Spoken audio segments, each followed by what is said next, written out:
Good evening, visitors. Welcome to the Australian War Memorial's Last Post ceremony. My name is Matthew Rose, and joining us today from the Royal Australian Navy is Lieutenant Commander Ian Napthali. We welcome the veterans who have served, those that are still serving, and the families that support them. We acknowledge the members of RSL and Services Clubs Associations, RSL Victoria and RSL Queensland, who are watching the broadcast of this ceremony across Australia. During this evening's ceremony, wreaths will be laid at the base of the Pool of Reflection by visitors to the memorial. But first, please stand and join in singing the National Anthem.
The Australian War Memorial was the vision of Charles Bean, Australia's First World War official historian.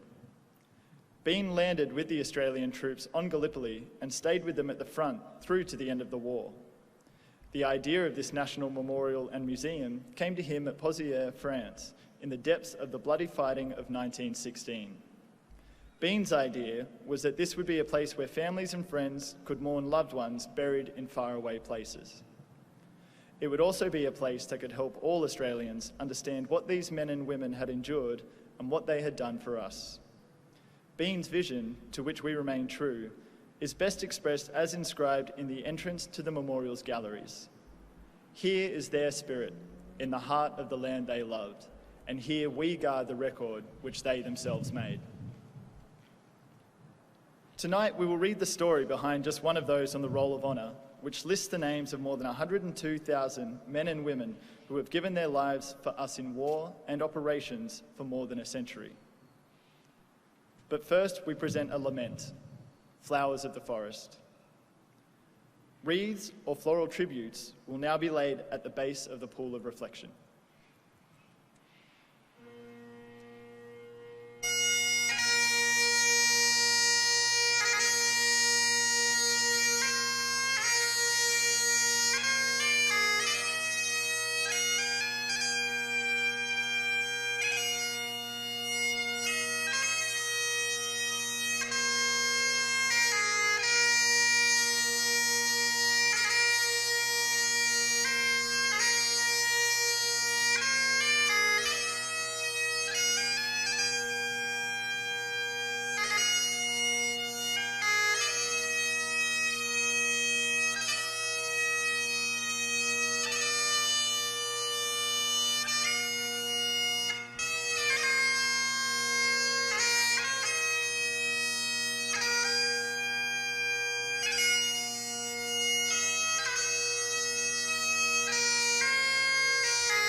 Today we remember and pay tribute to Chaplain Michael Bergen, Military Cross.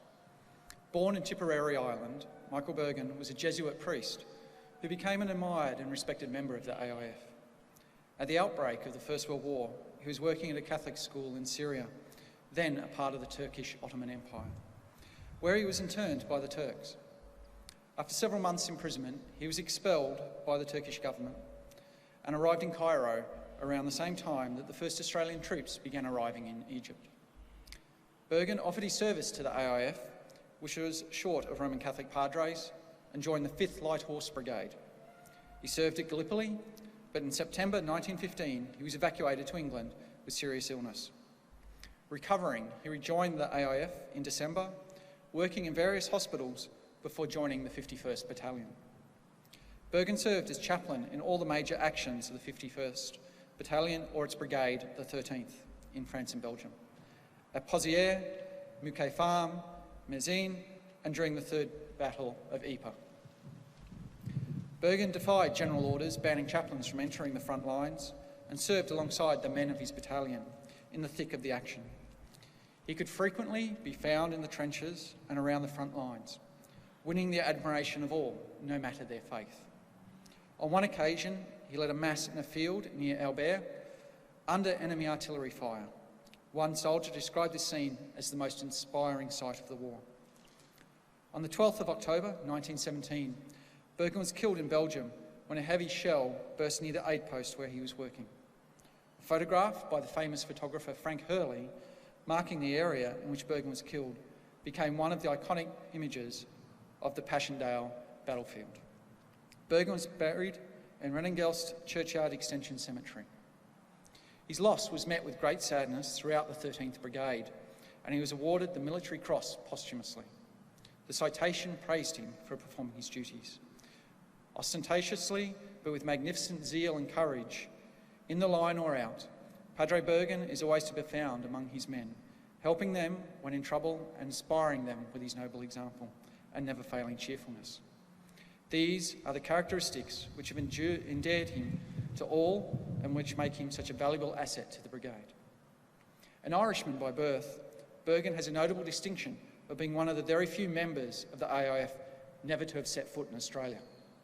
Regardless, he was deeply admired by the thousands of Australian soldiers he served. By enlisting and wearing the distinctive uniform and slouch hat of the AIF, Bergen became an honoured Australian. His name is listed on the Roll of Honour on my right among more than 60,000 Australians who died while serving in the First World War. His photograph is displayed today beside the pool of reflection. This is but one of the many stories of service and sacrifice told here at the Australian War Memorial. We now remember Father Michael Bergen, who gave his life for us, for our freedoms, and in the hope of a better world.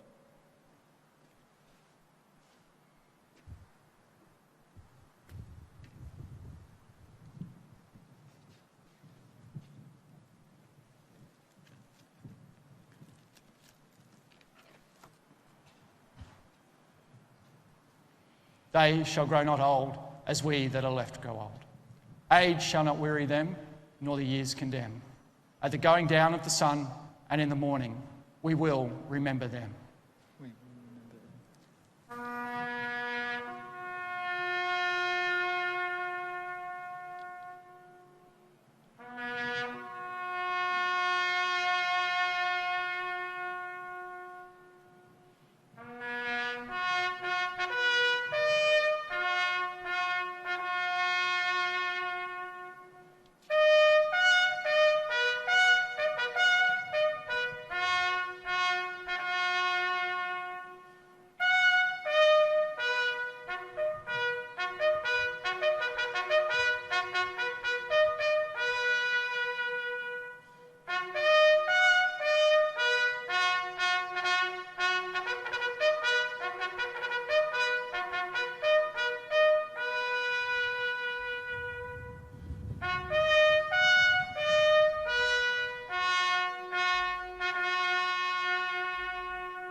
lest we forget. Lest we forget.